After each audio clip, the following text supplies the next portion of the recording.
গুহারুয়া বাইতুল আমান জামে মসজিদের শুভ উদ্বোধন।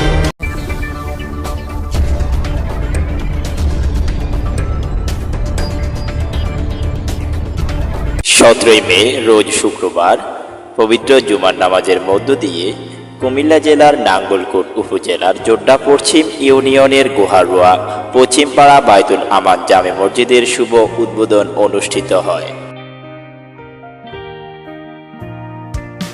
এ সময় 10 নং জোড্ডা পশ্চিম ইউনিয়নের চেয়ারম্যান জনাব জসিমউদ্দিন মজুমদার, 1 নং ওয়ার্ড ইউপি সদস্য জনাব এমদাদুল হক ভূঁইয়া সহ বিভিন্ন এলাকা থেকে আগত গণ্যমান্য ব্যক্তিবর্গ ও স্থানীয় মুসল্লিবৃন্দ একত্রে জুমার নামাজ আদায় করেন।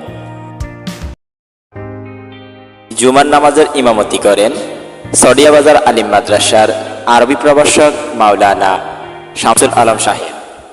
উল্লেখ্য যে মসজিদটির নির্মাণ কাজ 2022 সালের 1 জুন শুরু হলেও এখনো পর্যন্ত তা নির্মাণাধীন রয়েছে।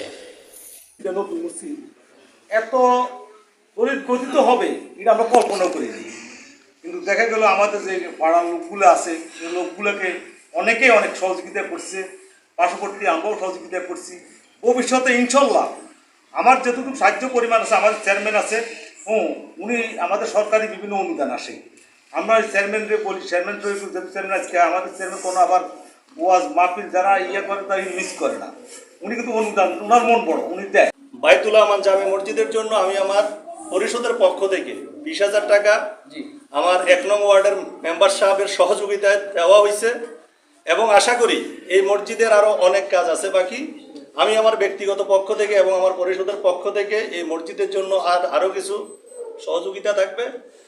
1 নম্বরে জামে মসজিদের জন্য এরকম জায়গা ওয়াকফ হইয়া সম্পূর্ণরূপে ব্যক্তি অধিকার মুক্ত হতে হবে, এটা জামে মসজিদের জন্য প্রথম শর্ত। দ্বিতীয়ত এখানে মুয়াজ্জিন নির্ধারিত থাকতে হবে। তৃতীয়ত এখানে ইমাম নির্ধারিত থাকতে হবে জামে মসজিদের জন্য।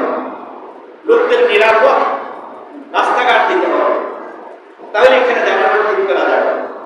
যদি মসজিদ করার জন্য জায়গা দেওয়া হয়েছে, মসজিদ করা হয়েছে মুসলিম আল্লাহ, এই মসজিদে আল্লাহ সম্মানিত চেয়ারম্যান মহোদয়, আল্লাহ এই ওয়ার্ডের সদস্য, বিভিন্ন মসজিদের খতিব, মুরব্বিয়ানে ইজাম, যুবক ভাইয়েরা সহ আল্লাহ বিভিন্ন আমার মুসলিম ভাইয়েরা আপনার এই ঘরের সাহায্যের জন্য সার্বিক দিক থেকে হাত বেড়ে দিয়েছে। আল্লাহ সকলেরই দান আপনি কবুল করে নেন। বিশেষ